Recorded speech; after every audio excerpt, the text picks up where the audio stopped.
at Times Network Health Summit and Awards 2025.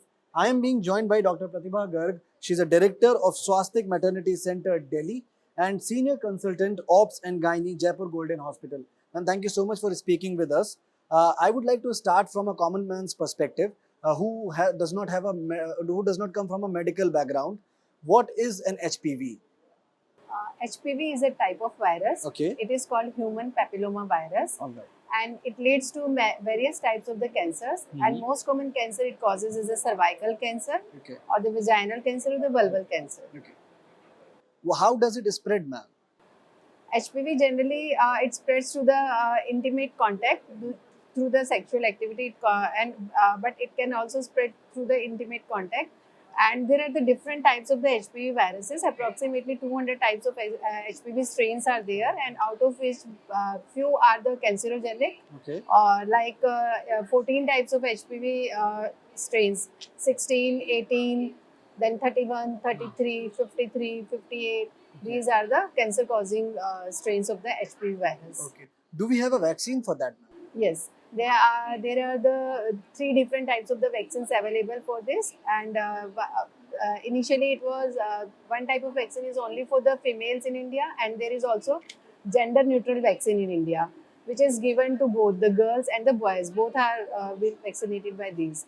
And there are three types. One is the bivalent, which contains only the two strains, 16 and 18, and then there are the quadrivalent vaccines. And quadrivalent vaccines have 6, 11, and 16 and 18. In which the 16 and 18 are the cancer causing strains, and there are nonavalent virus which contains these 4 strains plus 5 more cancer causing strains. Ma'am, how is HPV linked to cervical cancer? You're saying that it is linked to cancer. It can cause cancer. Yes, just like I said that HPV spread through the sexual contact. So the cervix comes in contact with the HPV viruses, and this HPV virus leads to the injury to the cervical, the epithelium, the tissue that covers the cervix. It leads to the injury there, and then there the changes for the cancerogenic changes starts there. This virus gets integrated into the nucleus of the cells of the cervix, and then the changes starts. And who all should take those vaccines, ma'am? What is the eligible age group? This vaccine is primarily it is targeted for the 9 to 16 years of age group, and the maximum effect comes around the 11 to 12 years of age, because at that time the maximum amount of seroconversion occurs.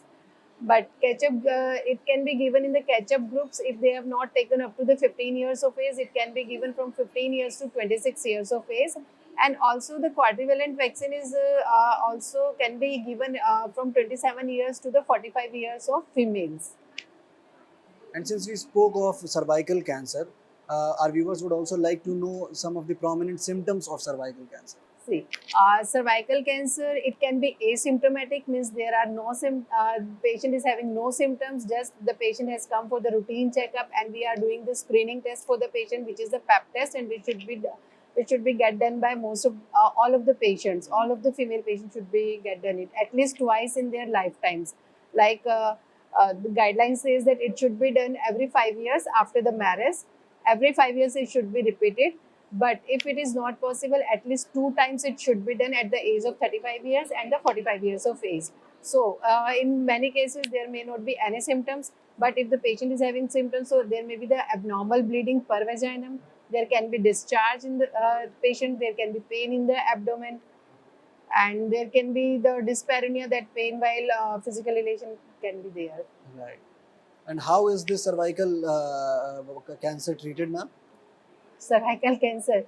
Cervical cancer treatment is like cancer treatment is very difficult. It depends upon when it is diagnosed. So there are many things before going to the cervical cancer. At least first of all, we should do the primary prevention. Primary prevention is by the vaccination. Then we should do the secondary prevention. Secondary prevention is by pap smear examination. In primary prevention also, we should have the healthy sexual habits, and we should avoid smoking. So these will also lead to the prevention of the cancer. And routine pap smear test should be done. And even if the HPV infection has occurred, still there are many stages of the cervical cancer before reaching to the cancer. which is called the intraepithelial neoplasia, cervical intraepithelial neoplasia. So, with the pap smear and with the HPV testing, HPV testing is also there, separate from the HPV vaccine. So, with the help of the HPV testing, pap smear, colposcopy, we can diagnose HPV infection before reaching to cancer. In between, we can diagnose when it is in the intraepithelial stage, like if it is CIN1, CIN2, CIN3, and we can treat it there and there only. It can be done by different modalities, by cryosurgery, by thermal ablation, it can be done. Or if we can do the conization, that part can be cut and it will be cured. There will be no further progression of the disease. And HPV infection occurs in almost 80% of cases, but it is reversible. Most of the cases get cured of this within 6 months of infection, but it occurs recurrently. So, in only few cases, it causes the cancer. But the total number which come, the incidence of cancer in India, it is approximately 1,23,000 new cases are detected in India every year of cervical cancer. And it is detected in very late stage. Like if we are detecting it at the stage of the cancer, then we are very late. So we should go for the primary or the secondary prevention so that we can detect it before the getting the cancer. That's such an interesting and insightful conversation, ma'am. I hope our viewers have learned about the issue and are more well informed. Thank you so much.